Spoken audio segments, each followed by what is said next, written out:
You guys can have 50 for me, I gave up sweets for Lent, so. It's okay, on Hot Tuesday, I have enough sweets for the city. So I'm fine for a while.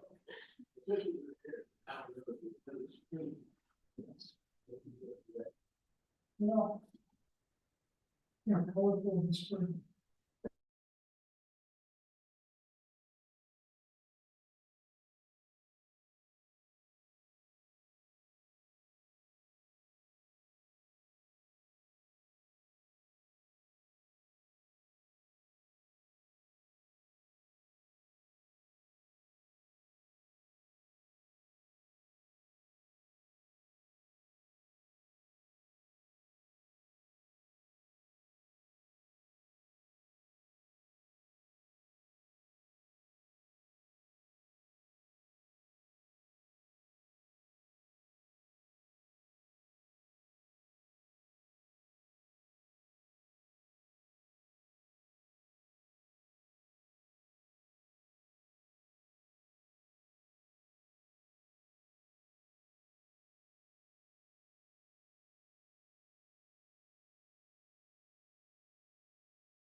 Everyone's like, "You're taller and everyone says like that." I was like, "Yeah, it's not using that."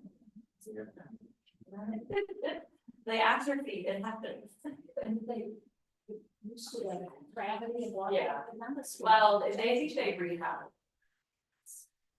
Yeah, their muscles. No, but I can imagine them. Oh my gosh. Like the world is crushing down again. Gravity.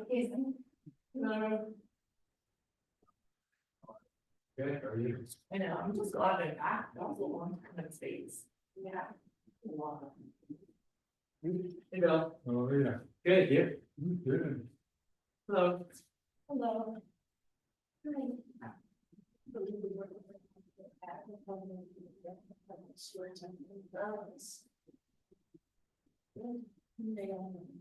Yeah.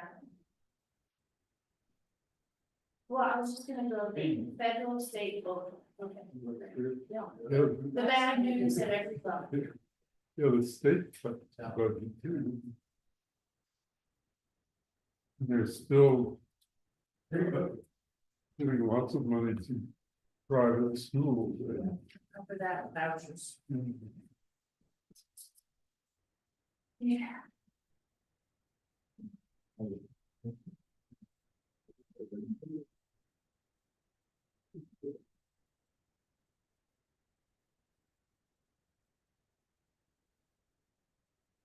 you've been busy, when you do radio show. Yes, it's later today. Oh, okay. We're interviewing the letter carriers president. The US Postal Service is under attack. They're having two rallies. One is actually today at 1:30. After Down at Dalton a Street. couple of people were gonna leave here. and then- Yeah, good. Yeah, they should. So that's the APWU, that's the people who work inside the post offices Okay, union, and then the letter carriers are having a rally on Sunday. Yeah, we got them. in front of the John Peck building, which is, so, it's, you know, federal building.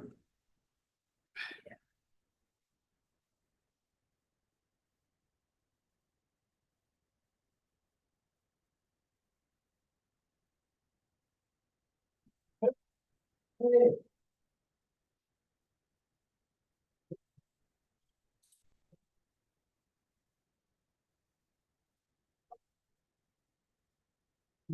Oh, Joe, did you get some food? Yeah, Oh, we're gonna good. take the sandwich to Michael, and I ate the fruit. Yeah. Hi, Ed. Oh, no, thank you.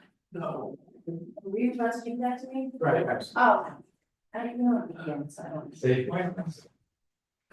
Or that's. No, it is actually. Thank you. All right, thank you.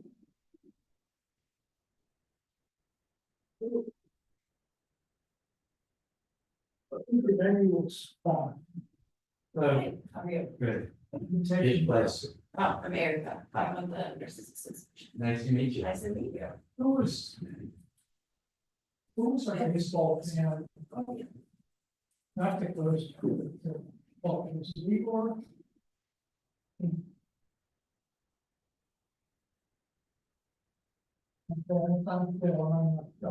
Looks like it's gonna rain, but I don't know, it's Yeah. gonna be gray all day. First day of spring. That's, it's windy. It's not too okay. It's It's winter in the mornings, it's springish, summer in the afternoon. Yes.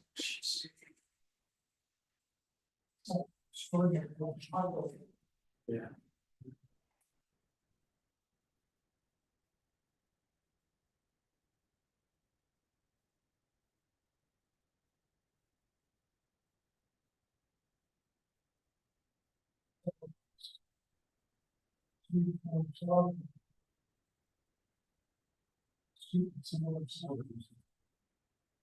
Oh, where three units per work.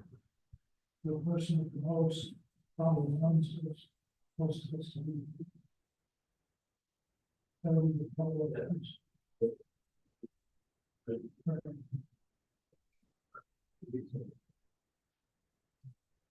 Really, I think in about the unit terms, you know, coming in the house, but. I think the ultimate thing. Come there. Right. Yes.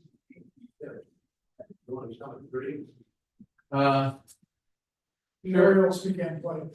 Yeah, well, if it's open, I mean, if I'm only, I mean, it's just gonna be with me, but. I don't. No, yeah, I can see them there. Yeah. Yeah, I'd say 3:30. Alright.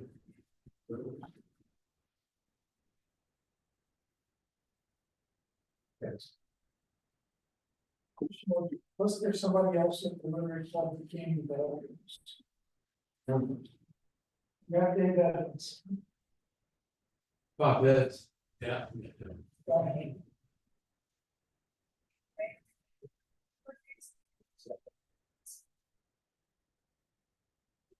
It's not a test question. Yeah, time to contemplate. Yes. Oh, yeah, they started. Talking. Got Charlie Powell on the list.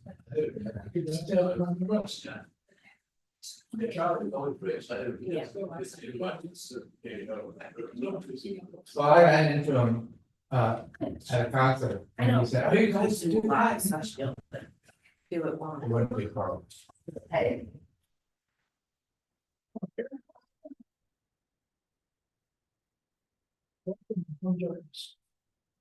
Oh, bells.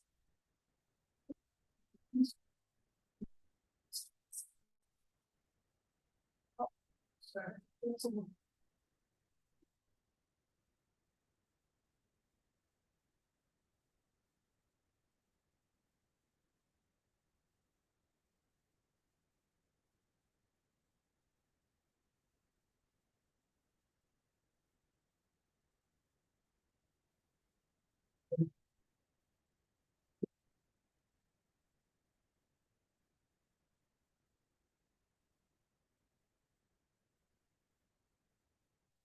Like, these are all ones. Okay. Let's see, people are out of one.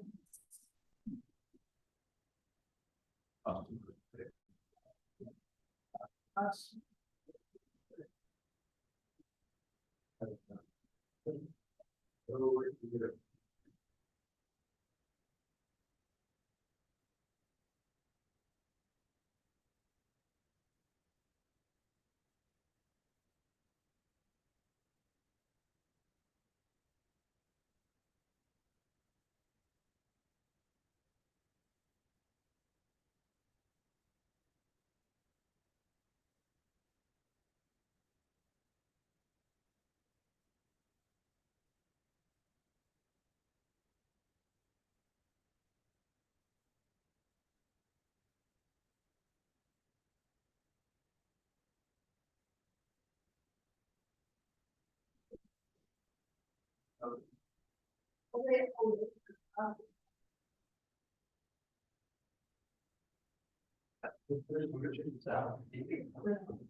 It's still.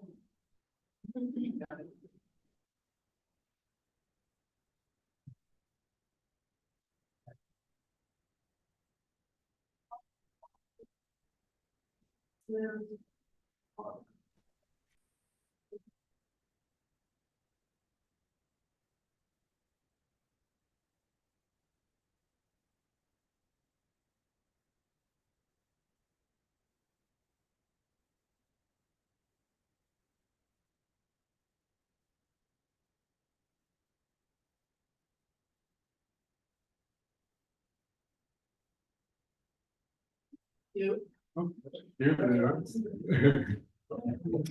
Bunches of chairs anybody want?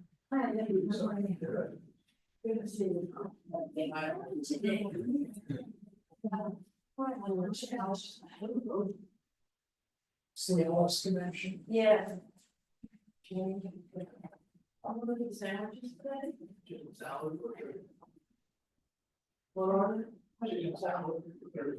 Bill, I'm ready when you are. Oh, okay. It's 12:03. Yes. Eric, be sure. They call us. Oh, okay.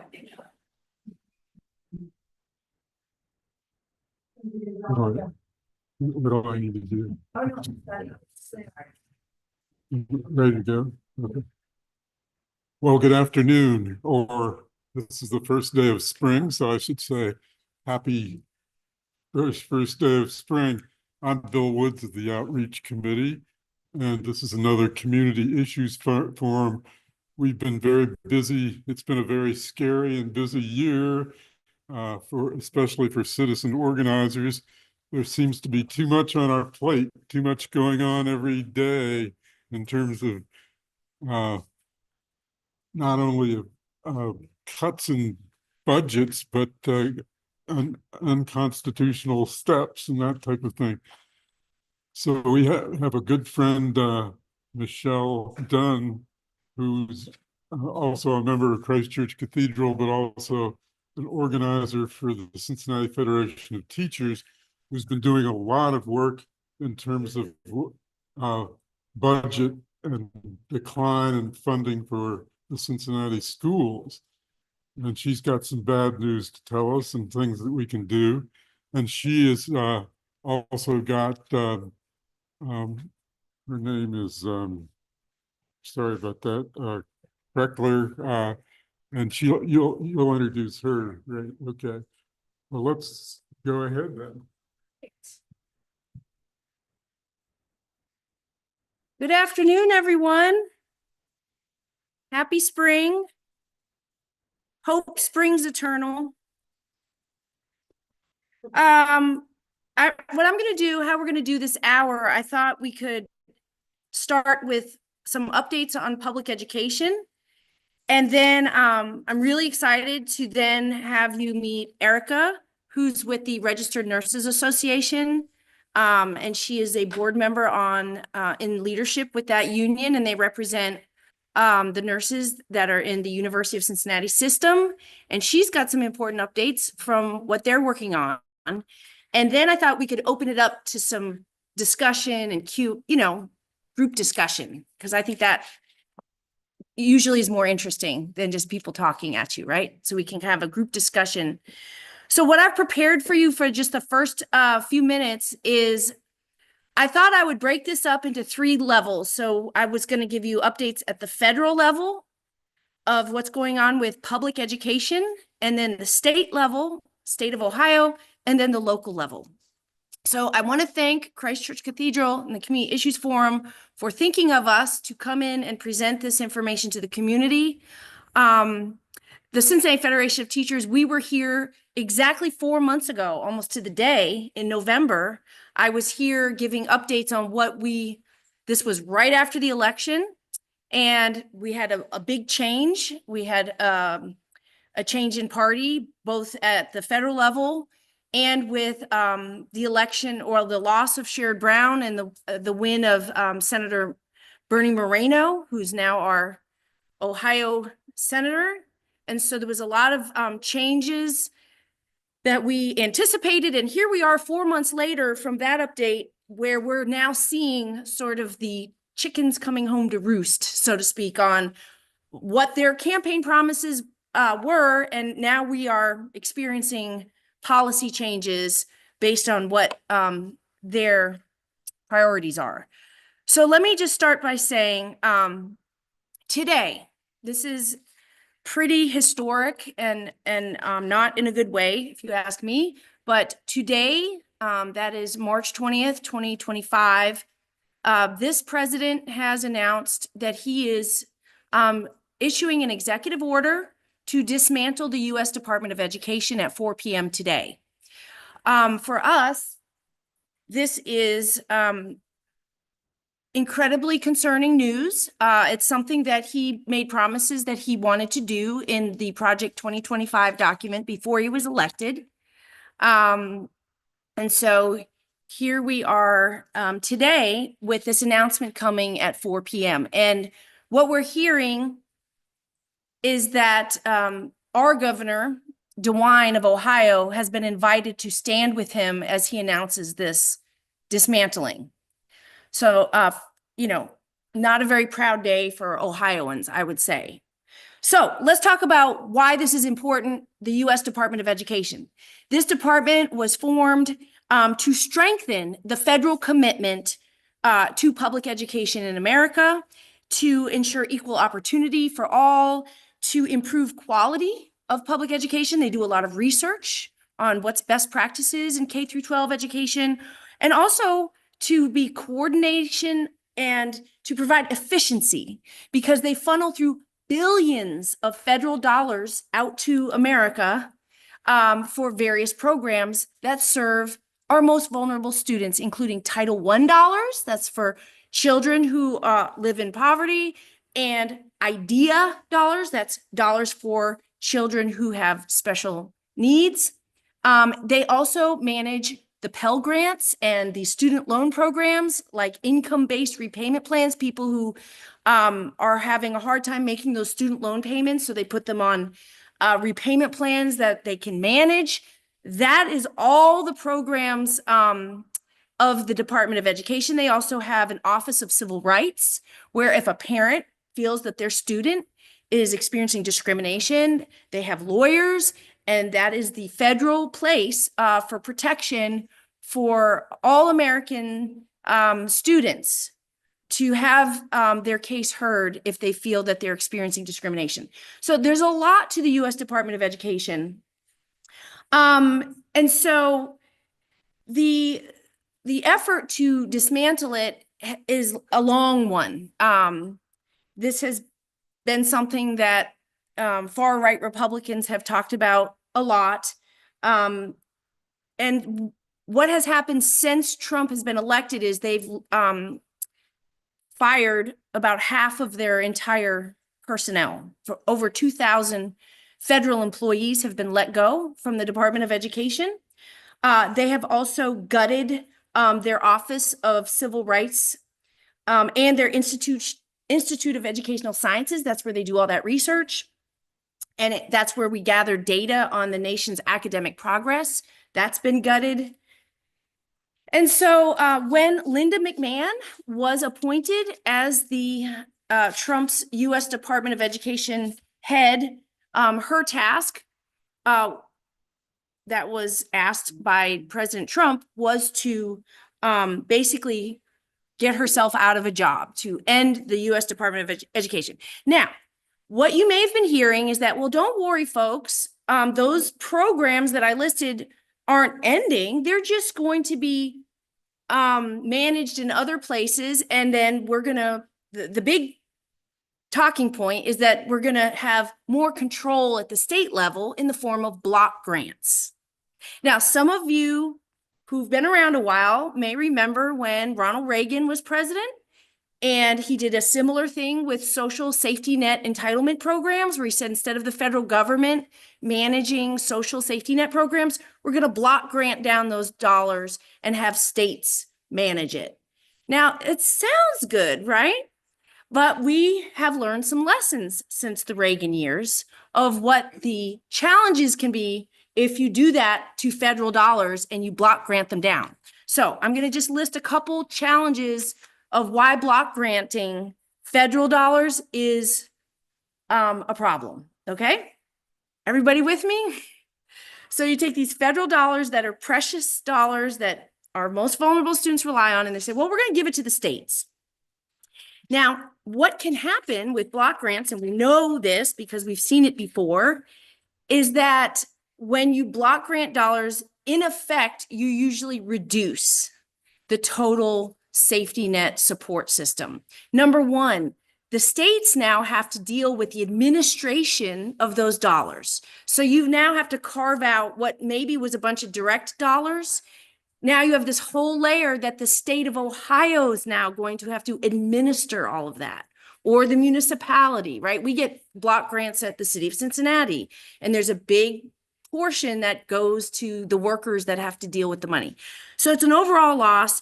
It could lead to significant disparities when you send it down to the states, meaning those Title I dollars in Kentucky are the same uses of Title I dollars in Ohio right now. But if you block grant it, it then becomes a political question for local politicians to decide how they want to allocate those dollars. So you're going to have differences between states.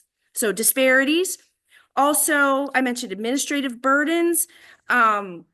Just the stability of the safety net is not intact when you block grant dollars. And finally, what their research has shown is, again, the dollars get less and less over time. And there are stories of some states in the South that have refused Medicaid funding because of their philosophy. So you could have politicians who say, thanks, but no thanks. We don't want to accept these federal dollars in our state. And so that's a problem, right? For the people who live in the state who now don't have access. So there's a lot of problems with this idea of dismantling the U.S. Department of Education, taking all those grants and pushing them out to the states. So this is a big concern of ours. So that's today. And I'll tell you, when I heard the news, as a parent of a child with special needs who went through K through 12 public education, my son, Michael, you know, particularly for parents of special needs students, this is very bad news because, you know, in large part, those IDEA dollars are so critical to the overall care of our students in our K through 12 system. And it's very scary to think that we may lose some of that support. That's a great segue to, let me talk now about the state of Ohio, which is actually almost worse news. Now, federal dollars are about 14% of all K through 12 public school budgets across the nation. So it's a chunk, but the biggest chunk that pays for our public education comes through the state budget. Now, what's going on in the state budget right now is that there is a budget bill out there that DeWine, our governor, has proposed. And in it, there is an overall reduction in funding for K through 12 education. It is a $103 million cut over the next $23 million that we're going to lose if his budget passes. Now, let me quickly explain why. You might say, but Michelle, I thought we were under a fair funding formula. You know, everybody touted how excited we were. We're finally under this new formula. Well, that's true. However, what Governor DeWine did was he used the cost data from 2022. Now, what has happened since 2022 in the last 3 years? Inflation. Costs have gone up. Health insurance, transportation, gas, food costs, all the costs have gone up. But he used in his formula a 2022 baseline for cost. That means, in effect, districts will get less. They'll have to do more with less.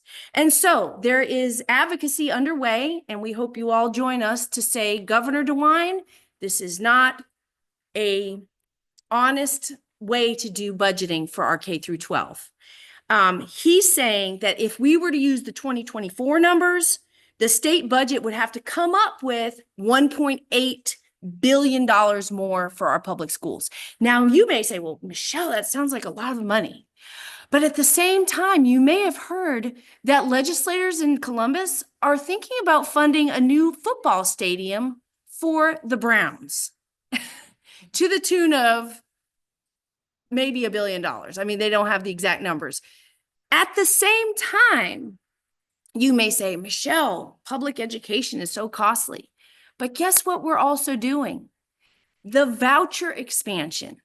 So while we have a set pot of money for public education in the state, because of the expansion of the Ed Choice voucher program, we now have way more families using vouchers, which basically you take that voucher and you use it at a private or parochial school. And this has now exploded to over $1 billion a year in Ohio. And data showed as of yesterday that most of the families using these vouchers are of higher incomes. So the whole pitch that was made that, oh, these poor children in these failing public schools, this is a ticket to a good education. You can get out of your failing public school and go to a private parochial. Well, that's not what's happening. Because of its universality, most families now using it, their kids never went to public school. It's simply a subsidy for paying for their child's private education. And why that's a problem is that then your traditional K through 12 loses all that money.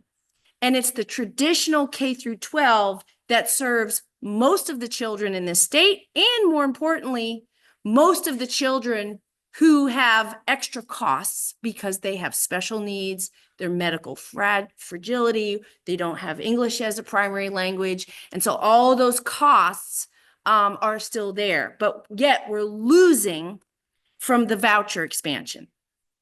So that's the state situation. There is huge amounts of advocacy from administrators to superintendents to everyday people saying, hey, state of Ohio, we want you to fund public education at a good rate, you know, a fair rate, and not take that money and like buy football stadiums for losing teams. Sorry if there's any Browns fans out there, but they're like aren't they like the losingest NFL team?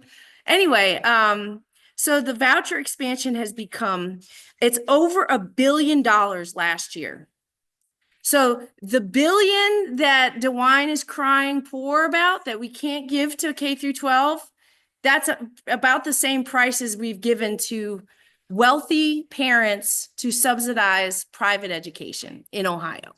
So we are very much against how that's being done. And so the other things happening really quick. Oh, time flies when you're having fun. Let me just, I know you've seen a lot of news about this, and I just wanted to touch on it. Senate Bill 1 in the Ohio State House. You have seen massive student protests at OSU, Miami, at UC. And let me just tell you really quick about Senate Bill 1. This is something that's been in the State House for a couple years now in different forms, but essentially it was approved yesterday by the Ohio House. It was passed. Now it will go on to the Senate, where they said they are likely to agree with this, and the governor then signs it, and he has already said he'll sign it. Now, what is the problem with Senate Bill 1? Well, it broadly imposes new requirements about liberal indoctrination that they believe is happening on university campuses, banning diversity, equity, and inclusion programs. And another big part of this that those of us in the labor movement are particularly upset about is that it bans faculty from striking. So it essentially takes away a huge right of workers at universities from their collective bargaining rights, which is the right to strike. And so this is, thousands of people have testified against this.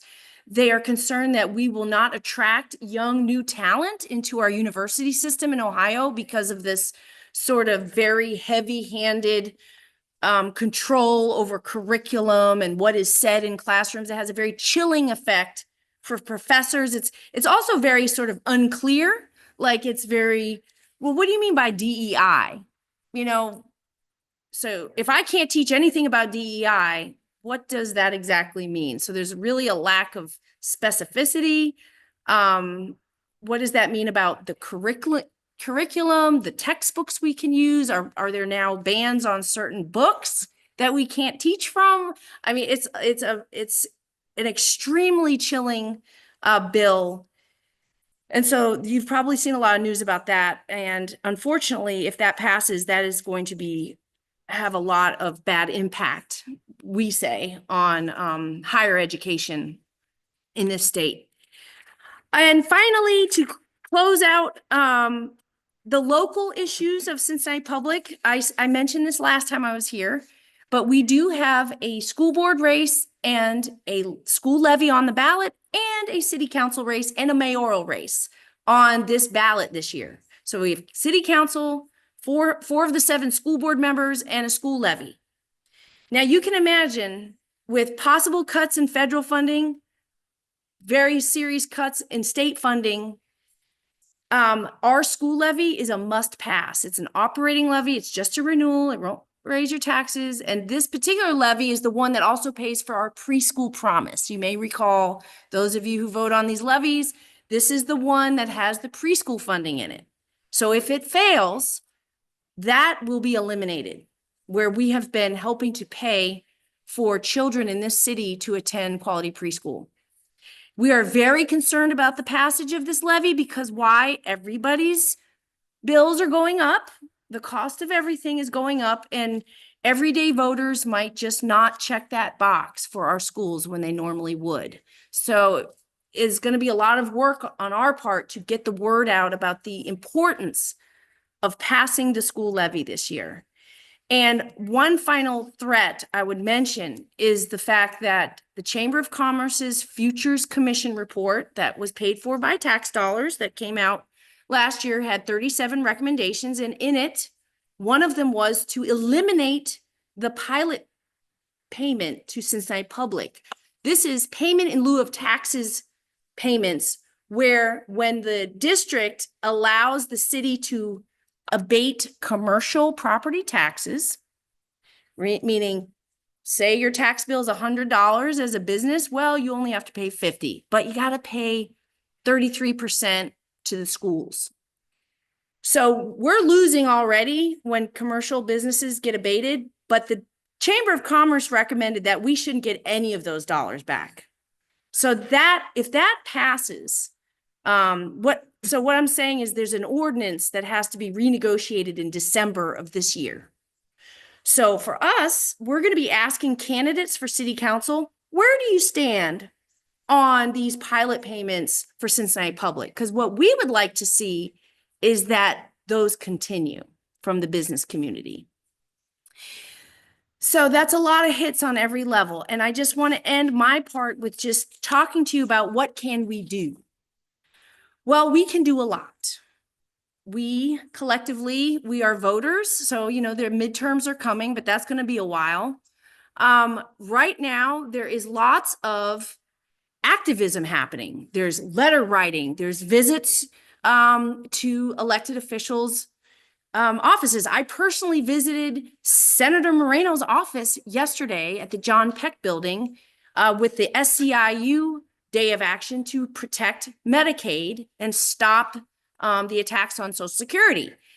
It was very hard to find his office. He didn't even have a name tag on his thing, and it was all the way back in a really long hallway that looked like a broom closet next to the fire escape area. I mean, it's the most inaccessible office I've ever seen of an elected official.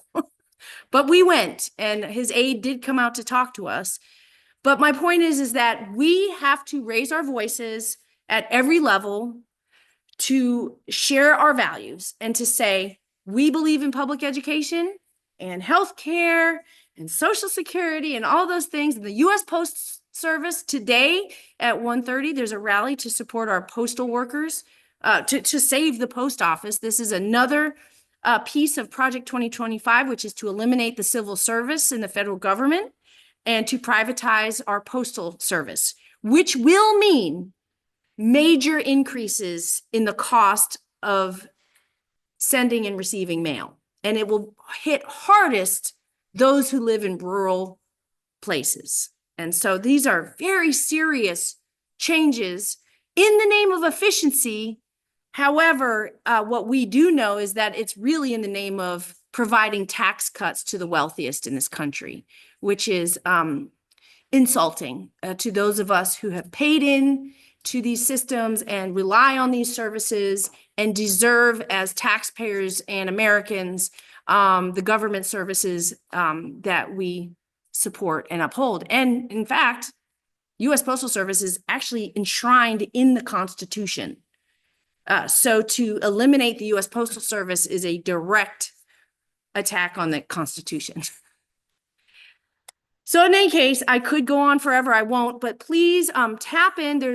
We can provide links on our social media. We have lots of actions. There's letter writing, visits, there's protests, there's all kinds of actions. All of us can take whatever you're able to do. If it's a phone call, there's a thing called 5 calls. You can find it online or on an app. It's very easy. It even gives you a script of points you can make for whatever issue you care about, whether it's the economy or, education or healthcare. We as folks who are doing this work try and make it as easy as possible for you to have your voice heard for these changes. And so with that, let me introduce Erica. She's with the Registered Nurses Association. I'm really excited to hear from her.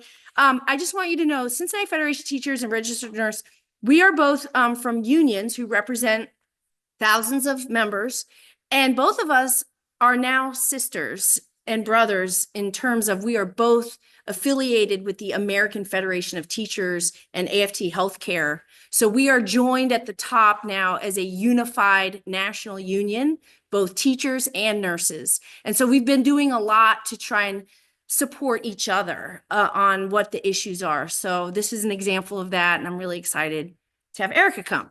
Okay. Questions will be answered at the end. Yes, we're going to do Q&A at the end, for sure. Sorry, keep up. No, I love it. It's great. Thank you for that introduction. I'm not as great and motivational a speaker as Michelle is, but I'll try my best. Thank you so much for having me today.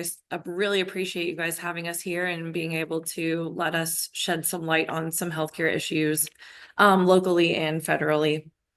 I'm Erica Kreckler. I am a wife, a mom of 2, a runner, an operating room nurse at UC for almost 13 years, and a board member, an elected board member of the Registered Nurses Association, which is your union, local union at University of Cincinnati Medical Center. And we're also with AFT, as Michelle said, which we are extremely excited to join forces and support each other in that. My mom's a teacher as well, so it's very dear to my heart to be able to support teachers. And we're all here because of amazing teachers in our life, so it's a huge issue to support as well. I'm here to give you an update on the current situation in healthcare, but more specifically at UC. Medicaid cuts, huge topic, right? I'm sure you've been inundated with massive amounts of ever-changing information from the US administration, but I'll hit a few highlights that could affect healthcare workers, you and your loved ones. Medicaid. Data from Health Policy Research from a firm from KFF shows total Medicaid spending was roughly about $880 billion in 2023 in this country, with about $606 billion of that coming from the federal government. Huge, huge amounts of money. Paul Ginsberg, a professor of USC, states that if massive cuts are made under RFK Jr.'s leadership as the new Health and Human Services Secretary, it could lead to more people losing their Medicaid eligibility, which affects so many people in this country. And some of the people that Michelle talked about, the kids that have special needs, all the programs we help them with, and the services we have for elderly and unprivileged people that we need to lift up in our community. This means health systems would treat fewer Medicaid patients, massively hurting hospital finances. Medicaid makes up about 19% of hospital spending, or $2.9 billion, according to 2023 data that KFF also states. I could see hospitals, medical practice, reducing their staff because of financial pressure they would be under, in turn potentially shuttering hospitals. For example, we've already seen women's health services closed at Mercy Fairfield and Mercy West. My sister had a baby. She works at Mercy Fairfield. She couldn't even have a baby at her own hospital. They don't provide that anymore. She had him at Mercy West. They don't provide that anymore. You have to go to Mercy Anderson or another hospital if you work even in that system, which we know they like to cover their own systems. So that's just one example of many that's happening, that's shuttering in our local area. On top of that, RFK has reversed long-standing policies on grants and loans that involve life-saving research. He has attacked vaccine requirements, which has led to disease outbreaks, and recently announced an investigation into important life-changing antidepressant and weight loss medications.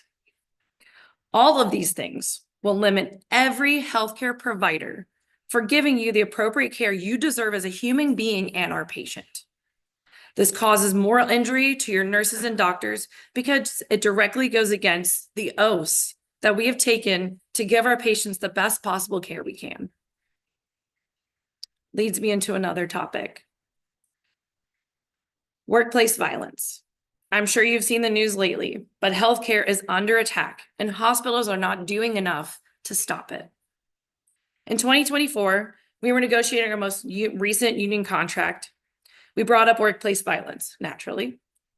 We had a few of our psychiatric nurses speak face-to-face with hospital administration about their personal experience with workplace violence. We then asked the hospital to post plaques at every entrance stating violence against staff would not be tolerated, and insulting a healthcare worker is a federal offense in the state of Ohio. It's a felony. That already exists at OSU. We brought pictures, evidence. We didn't think it was that big of an ask. Their response was, what would our patients and families think if they saw those plaques? It would deter people from coming to our hospital. All of us sat there very confused and angry, as you could imagine. And we were thinking, what would the patients and their families think? What would your patients think if they knew nurses were cornered in a room, body slammed to the ground for people they were caring for? What would the patient's family think if a nurse was punched in the face, broken her jaw, just trying to do her job?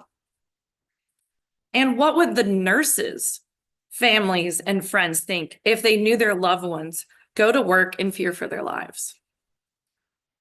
We never know what's coming through that door, and nothing is stopping it from happening.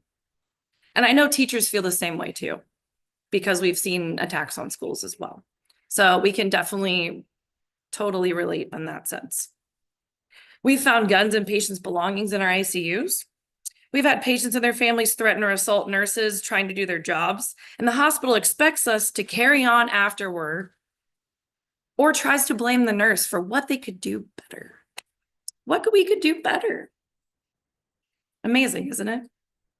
UC has 2 metal detectors. The entrance of our psych emergency services entrance, which is across from the main hospital, and also in our emergency department entrance.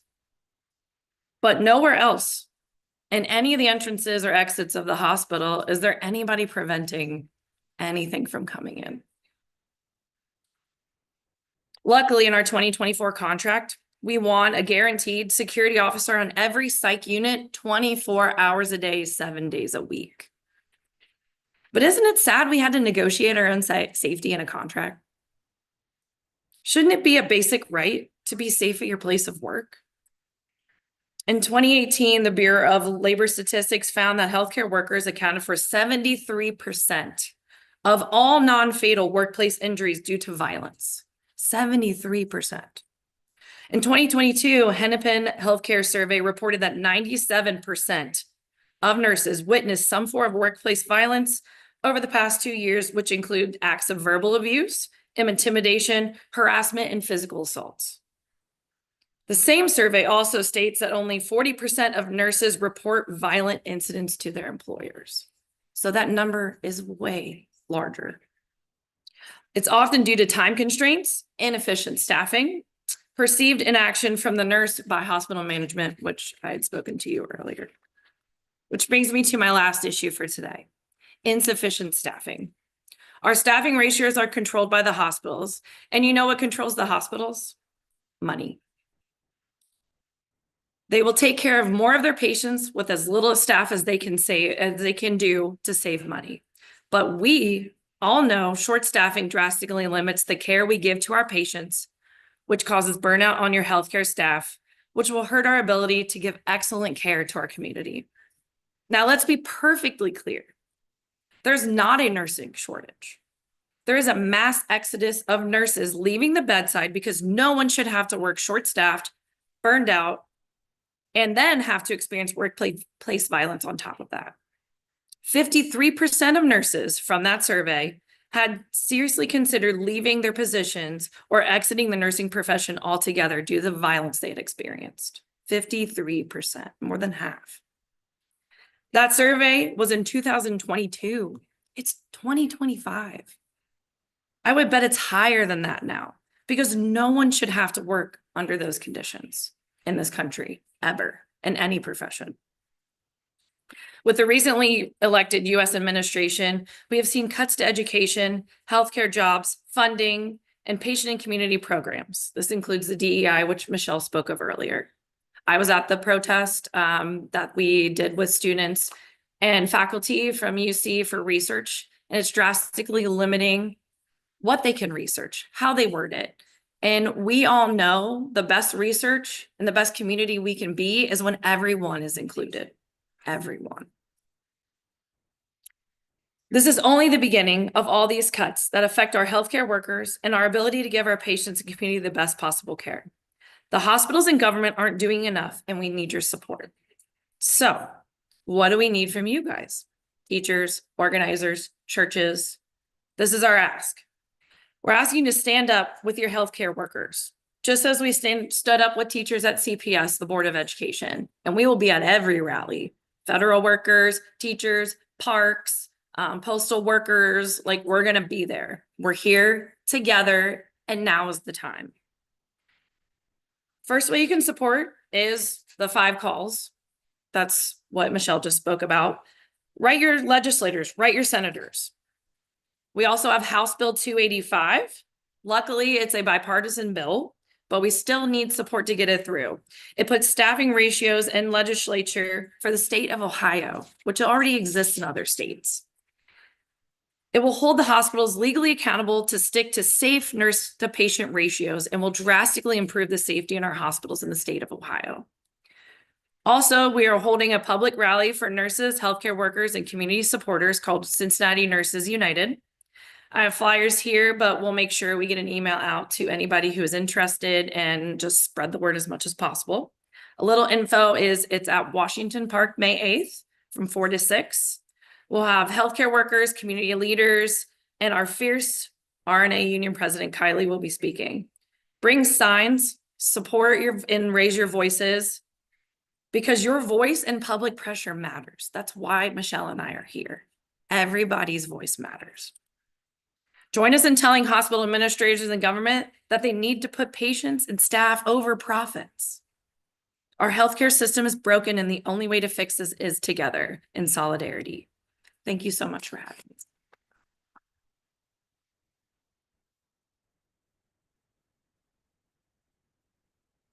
Well, now it's time for all of us to enter into a conversation with, She needs to stand up there. what's that? She needs to stand up there. Yes. Yeah, that'd be- Oh, okay, sure.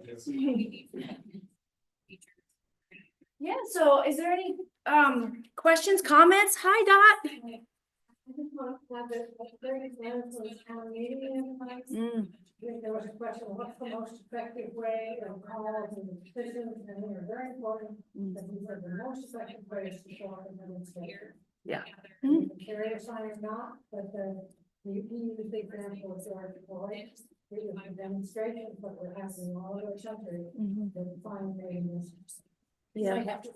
So Dot's just saying that at the, Greg Landsman held a town hall and was asked, what's the most effective thing you can do to show your disappointment or, you know, non-support of what is going on? And he thought that it was the demonstration, that to show up at the protests and, to participate and bring signs and show with your bodies on the street that you are standing to oppose a lot of these changes. You know, some people might say, well, how do I know what's going on where? I know we have a Facebook page, Boiling Point, which is our local labor radio show. And I manage the page and I try and make sure every protest that I get wind of and hear of that we put it on that. I know not everybody's on social media. But I'm sorry, address. Boiling Point, just at Boiling Point on Facebook, yeah. So a lot of the labor unions are taking the lead on, like AFG, the American Federal Government Employees Union. They led the rallies at the VA, and they also were the ones at the Tesla dealership across the street early last month to oppose cuts to Veterans Administration workers and NIOSH workers. Like I said, there's 2 protests this week with the American Postal Workers and the National Letter Carriers. CFT held a week of action for public education. The nurses are doing a nurses week. So this is a lot of federal public sector workers that are, but what our point is that these services are really foundational to our democracy: public health, public education, veterans services, Social Security. The IRS has been cut. So all of this will impact all of our daily lives. Yes. You have some questions in chat too. But go ahead while I'm doing that. You say that the Boiling Point platform is on Facebook? Yes, there's Facebook and Twitter. So it's called Boiling Point. I'm just looking up. Okay. Maybe it's not. Let me get the actual @ So let me do that.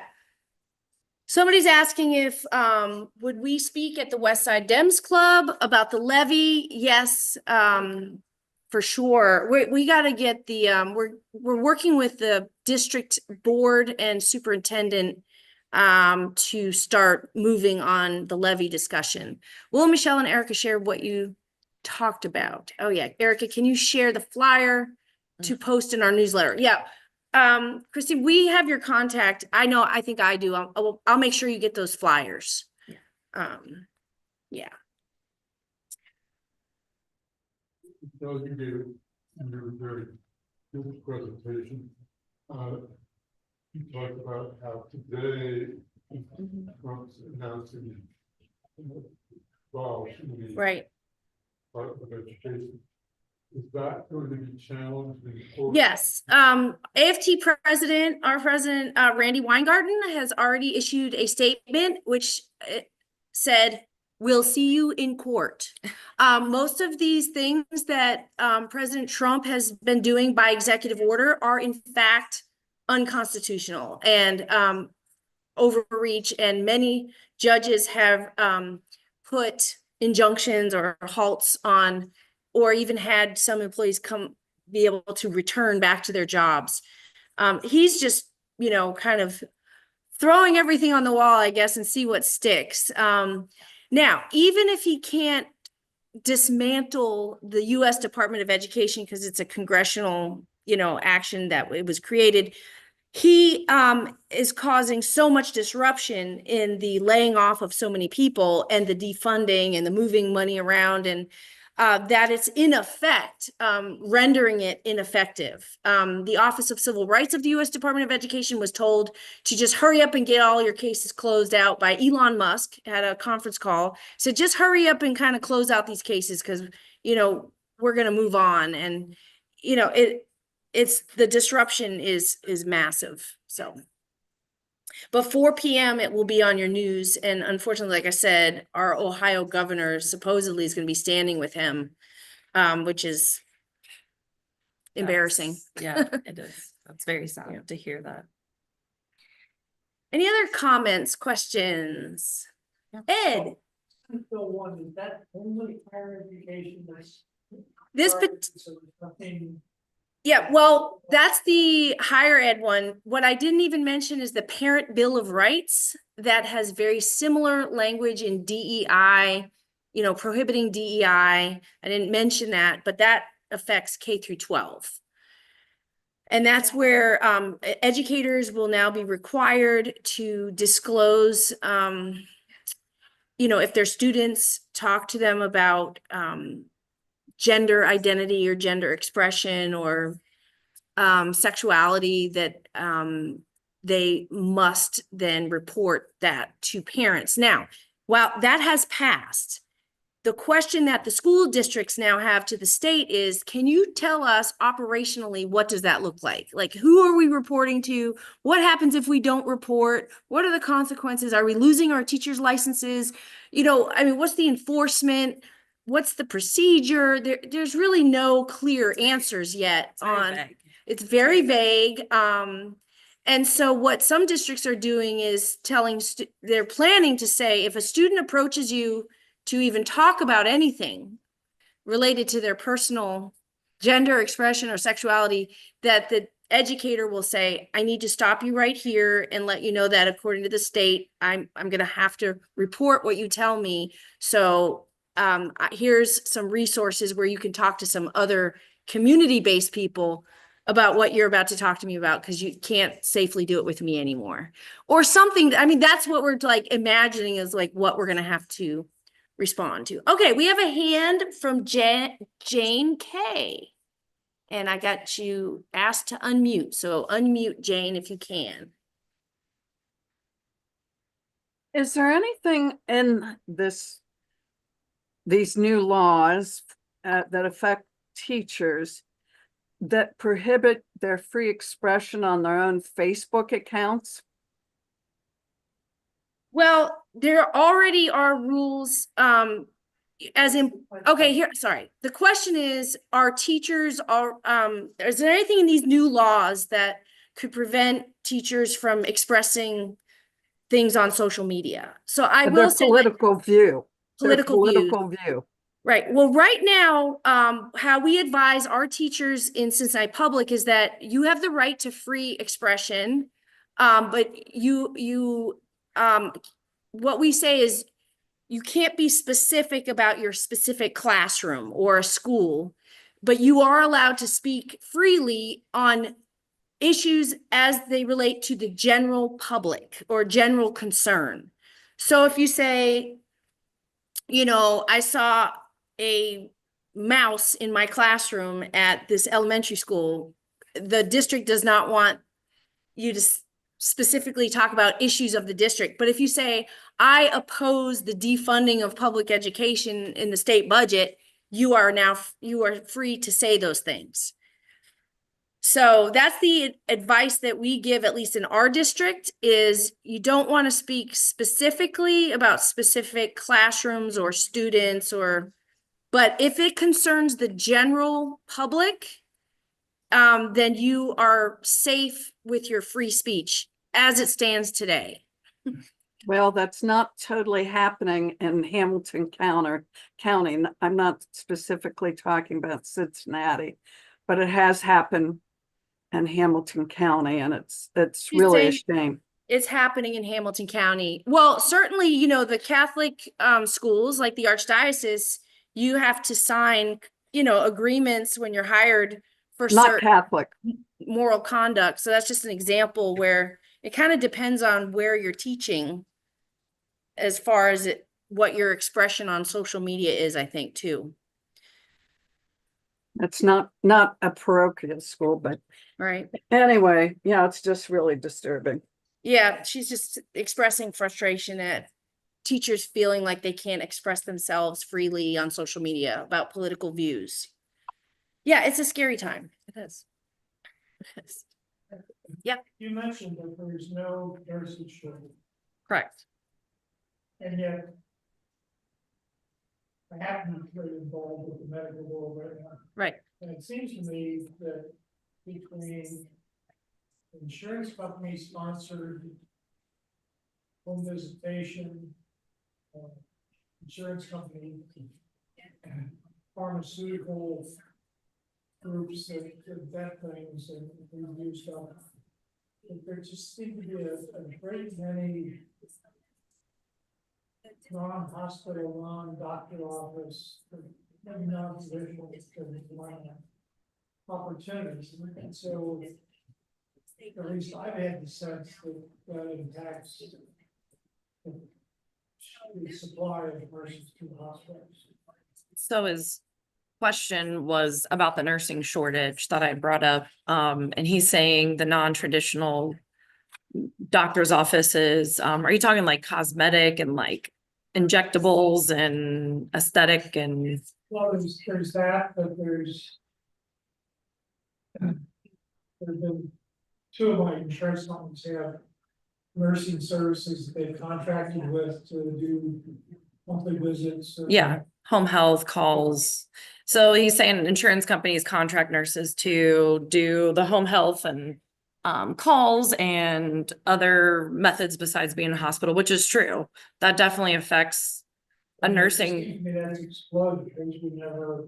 Yeah, I think a lot of people since COVID, nurses especially, like work-life balance. I think some of that leans into that with kids and families and maybe not being in the hospital on the as a floor nurse anymore and dealing with all the things you have to deal with and short staffing and things like that. Our point is, yes, for that too, they're changing careers because some people, the short staffing and everything adding up like pushes them out of the traditional hospital setting. But yes, all those are a factor as well. A lot of nurses are doing travel nursing because it pays more. We have seen a huge shift on that, especially at our hospital. We have a huge, and it becomes a safety issue because those nurses are not, they're not invested in your hospital. They're contracted. They're not technically invested in your community because they could be from out of state. They could be anywhere. They could be out of the country. They could be out of the city.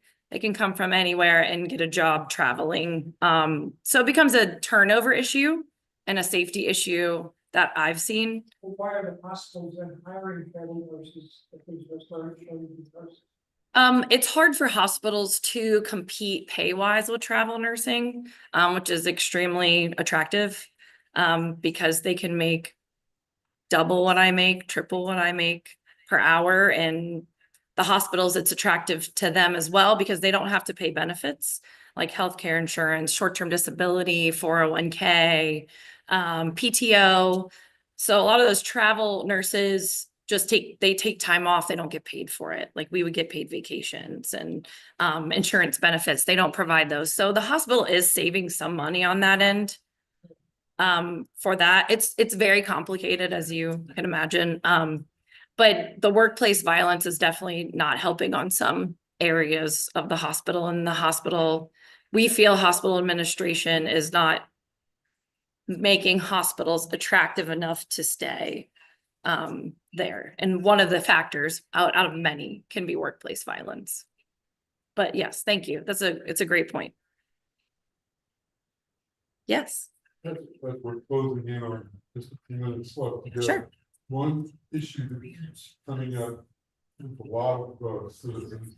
You, like today, you brought, two of you have brought critical losses and issues that need response from citizens. And a lot of stuff has already happened. We're gonna get more every day. What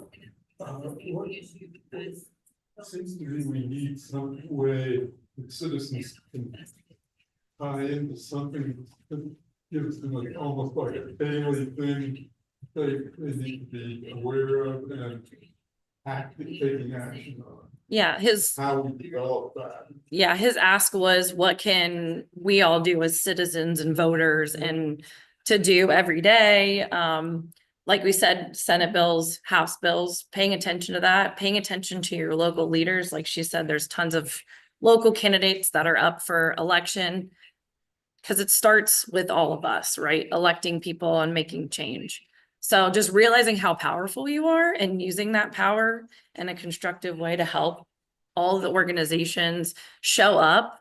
This is the time to do it. You know, this is all, even if it's a little awkward, you know, show up and just stand in the back and just observe and, you know, be supportive of the issues. I would add, you know, whatever you are particularly passionate about, whether it's the environment, or maybe you're a retired social worker, or maybe you were a librarian, or you are particularly interested in criminal justice reform. I mean, whatever your thing is, there are people who are trying to inform you as a supporter of that issue on what you can take action on. So social media, if you're on it, has been a great tool, I know for me. But also you can sign up for newsletters. So whatever your interest is, just plug in to the advocacy happening on that issue, and they will plug you into, here's an action you could take. I know as with the teachers union, it is constant. It is mobilized petitions, it's letter writing, it's just keeping up with the news and the issues. And so I would just say plug in and try and get some emails coming to you so you know what's coming next and what you can do to take action. Yeah. And we know a lot of people, or you know, somebody that's really active in social media is good to, I'm pretty active on there, and our union's pretty active. Our president has done a ton of work with building relationships with other unions and other causes, so we can all support each other. Hopefully we can hear more about that. I know the news has been putting some things out on some of the demonstrations we've been doing. Hopefully your leaders at the church will just keep you guys informed as well, now that you're kind of tuned into us too. So, yeah. Well, we would like to thank you very much. Thank you. Thank you so much for having us. I really appreciate it.